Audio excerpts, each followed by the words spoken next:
ხარებაშვილი კარგი გადმოტანა დონკორის მიმართულებით, აჯობა პირველ ნაბიჯში აქ უკვე მოწინააღმდეგეს და გაიხსნა ანგარიში. მოახერხა ნანაკოფი დონკორიმ თავისი მეორე გოლის გატანა კრისტალბედ ეროვნულ ლიგა 1-ში. ჯერ აჯობა ჩაგუნავა, შემდგომ ფუტკარაძის ბარიერიც გადალახა და შემდგომ უკვე წარიელ კარში გადაგზავნა ბურთი. დინამომ მოახერხა და დაწინაურდა ანგარიში. თავისი ინდივიდუალური ოსტატობის ხარჯზე ნანაკოფი დონკორიმ შექმნა ეს მომენტი და საბოლოო ჯამში გოლითაც დააგვიგნა. ხარებაშვილის ეს გადმოტანაც მშვენიერი იყო. შემდგომ ჩაგუნავა ერთი მოძრაობით ძალიან მარტივად ჩამოიშრა, ფუტკარაძესაც აუარა გვერდი და თავით მოახერხა და აიღო სპაერის კარი. ოჩაღა ამ შემთხვევაში ახალგაზრდა აფრიკელ ფეხბურთელს.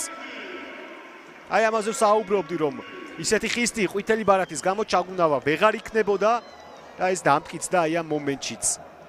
თუმცა საწყისი ნაბიჯი მდენად მომგებიანი იყო დონკორისთვის, რომ ძალიან დიდი პოზიციური უპირატესობა მიიღო.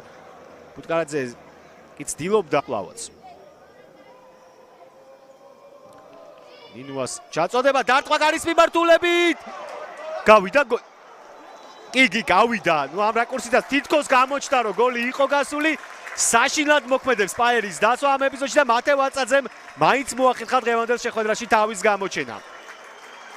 ვეტერანი დინამოელის მორიგი გოლი დინამოს მაისურით. თითქოს მომეჩვენა, რომ ნუ ეს უკეთესი რაკურსია, რა თქმა უნდა.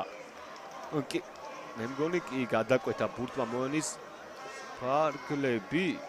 ხო, აქ ცოტა საკამათო არის. დაველოდოთ მაინც.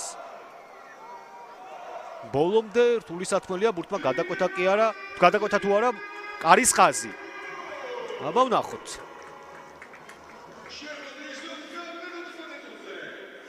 ხო. არ ძალიან რთული სათქმელი. ვაწაძემ კი აღნიშნა, მაგრამ კი, მათე ვაწაძე იყო, კალანდაძეც მოვლენათა ეპიცენტრში იყო. ძალიან რთული სათქმელია.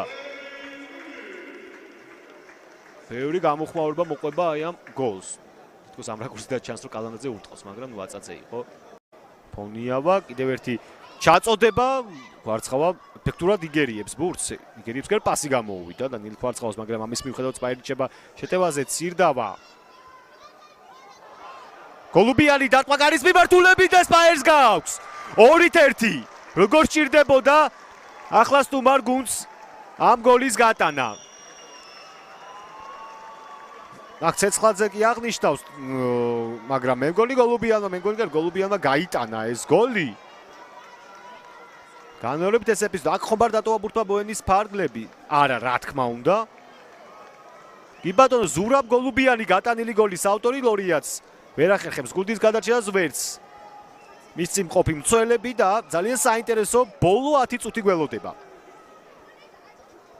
მშვენიერი ფინიში დღევანდელი შეხვედრისა. სულილებამ გაამართლა.